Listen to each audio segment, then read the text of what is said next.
میٹھے میٹھے ایک مبلغ جو طارق جمیل صاحب کے مقابلے پہ انہوں نے لانچ کیے ہوئے ہیں، ثاقب رضا مصطفی صاحب،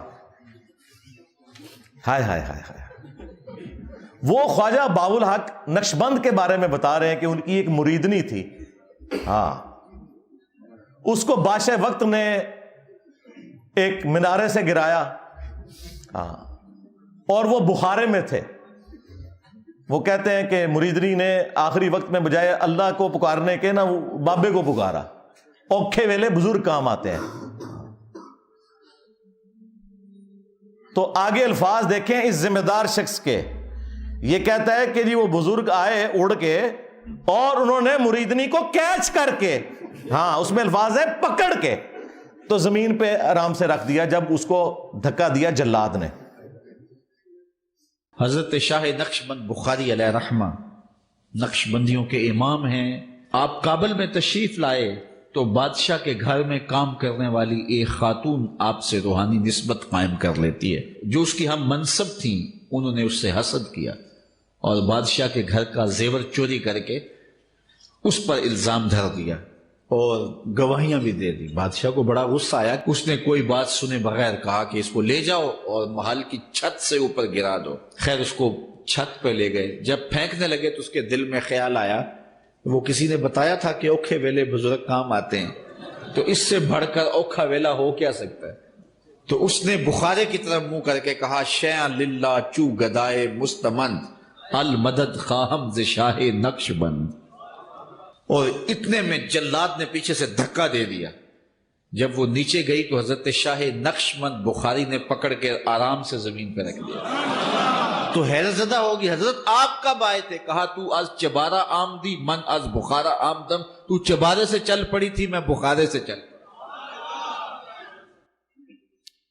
اور بعد میں مریدنی پوچھتی ہے کہ حضرت آپ کہاں سے ہیں؟ تو انہوں نے کہا کہ تو مینارے سے چل پڑی اور میں بخارے سے چل پڑا، اور نہر والے پل تے آ کے ملے دوئے۔ پھر ہمارے وہ جو مرشد ہیں مصباحی صاحب، ہاں، اب مصباحی صاحب جو کچھ بیان کر رہے ہیں بزرگ ہی لکھ کے گئے ہوئے ہیں، یہ کشف المجوب میں واقعہ لکھا ہوا ہے۔ اوپر دیکھا تو سونا، نیچے دیکھا تو سونا، درخت سارے کا سارا سونے کا اور پتے سونے کے اور جڑیں بھی، ہاں نا، اینڈ تے کہندے ہاں نا، یعنی میں بھی ہوتے ہی سا، ہاں یہی مطلب ہوتا ہے نا۔ داتا حضور کشف المحجوب میں لکھتے ہیں یہ فکرے ان کی زبان سے تب ادا ہوئے جب اس درخت کے نیچے تھے جس کے اوپر میں چڑھا ہوا تھا۔ آپ فرماتے خدا کی عزت و عظمت کی قسم، پورا درخت، اس کی ٹہنیاں، اس کا تنا، اس کی جڑیں بھی سونے کی ہو گئی، سارا، ہاں سارا ہی سونے کا ہو گیا۔ اب وہ جو ہے نا وہ مٹی اٹھانے کے لیے نیچے ہوا، تو نیچے دیکھا تو زمین سونے کی، زمین سونے کی ہے۔ یہ کیا ہوا؟ دائیں دیکھا تو سونا، بائیں دیکھا تو سونا، آگے دیکھا تو سونا، پیچھے دیکھا تو سونا۔ اب بابا جی نے کام کیا تھا، کیوں نہیں مٹی دیا ٹیماں پھڑان دیا، اور کہتا ہے حضور کہاں سے پکڑاؤں، مٹی ہے ہی نہیں، جہاں تک نظر جاتی سونا ہی سونا ہے۔ بابا جی ایک سوال ہے بابا جی، اگر آپ ہوا میں سونا نکال سکتے ہیں بابا جی تو دیش کی غریبی کیوں نہیں مٹا دیتے بابا؟ جواب بابا جی، جب آپ خود سونا نکال سکتے ہو تو ہم لوگوں سے چندہ کیوں لیتے ہو بابا جی؟ جواب ہری اوم ہری اوم ہری اوم۔ یہ رانگ نمبر ہے، یہ رانگ نمبر ہے۔ تو یہ وہ تعلیمات ہیں جو ان کے بزرگوں کی کتابوں میں لکھی ہیں، یہ ڈیفینڈ کر رہے ہیں۔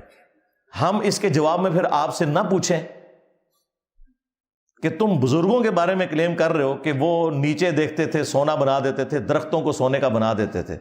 خدا کے لیے سورہ بنی اسرائیل کے اندر جو کافروں نے رسول اللہ صلی اللہ علیہ وآلہ وسلم سے 9 معجزات مانگے تھے نا، ان میں سے ایک معجزہ یہ بھی تھا کہ اس کا کوئی سونے کا گھر بن جائے، تب اسے پیغمبر مانیں گے۔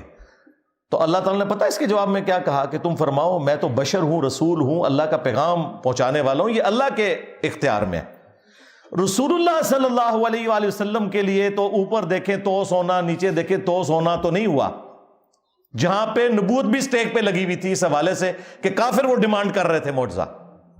تیرے بزرگوں کا اتنا مقام ہو گیا ہے کہ ان کے لیے بعد میں یہ ساری چیزیں سونے کی بن جائیں گی۔ چلیں اس کے بارے میں کوئی کہہ لے گا جی وہ اللہ تعالیٰ کی مشیت یہ تھی کہ کافروں کو معجزے کے طور پہ یہ چیز نہیں دکھانی، صرف قرآن ہی معجزہ ہے۔ چلیں آگے چلتے ہیں۔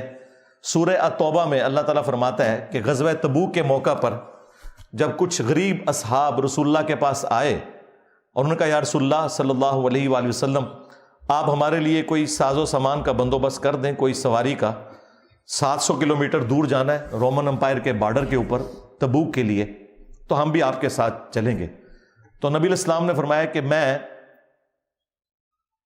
اپنے پاس کوئی ایسی چیز نہیں پاتا کہ میں تمہاری اس حوالے سے کوئی مدد کر سکوں، نہ سواری کے طور پہ نہ ساز و سامان کے طور پر۔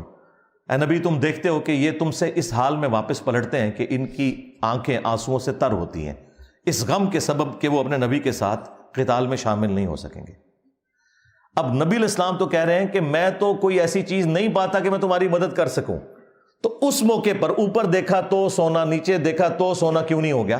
وہ تو جامع ترمذی میں آتا ہے کہ سیدنا عثمان ابن عفان رضی اللہ تعالیٰ عنہ علیہ السلام نے اللہ تعالیٰ کی راہ میں صدقہ اور خیرات کیا، سونے کی اشرفیاں اور اونٹ، اور وہ انہوں نے کمائے ہوئے تھے، وہ اوپر دیکھے تو سونا، نیچے دیکھے تو سونا نہیں تھے۔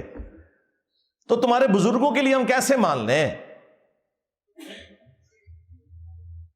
صحیح بخاری میں آتا ہے کہ سیدنا ابوبکر جب خلیفہ راشد بنائے گئے تو انہوں نے صحابہ کرام سے کہا کہ تم اچھی طرح جانتے ہو میرا کاروبار بڑا اچھا چل رہا تھا، لیکن اب تم نے حکومت کی ذمہ داری میرے اوپر ڈال دی ہے، تو میرے بال بچوں کا کیا بنے گا؟ میرے لیے کوئی وظیفہ مقرر کرو۔ تو صحابہ کرام نے پھر مشورہ کر کے ایک جو عام مہاجر کا وظیفہ تھا وہ خلیفہ راشد کے لیے مقرر کیا، اور بخاری کے الفاظ بتا کیا ہے کہ ابوبکر امور حکومت چلائیں گے اور اس کے عوض جو مسلمان ہیں وہ ان کے بیوی بچوں کا خرچہ اٹھائیں گے۔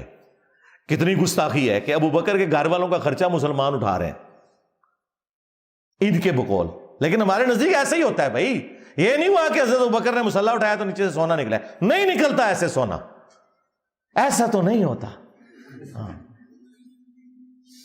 اوپر دیکھیں تو سونا، اور دیکھیں یہ لوگ دعوے کرتے ہیں ہم جی صحابہ کرام اور اہل بیت کے مانن، اور نسوے تو ہیں تو انہوں پتہ ہی نہیں صحابہ کرام اور اہل بیت دا کوئی، تسی بابیاں دے مننے والے ہو۔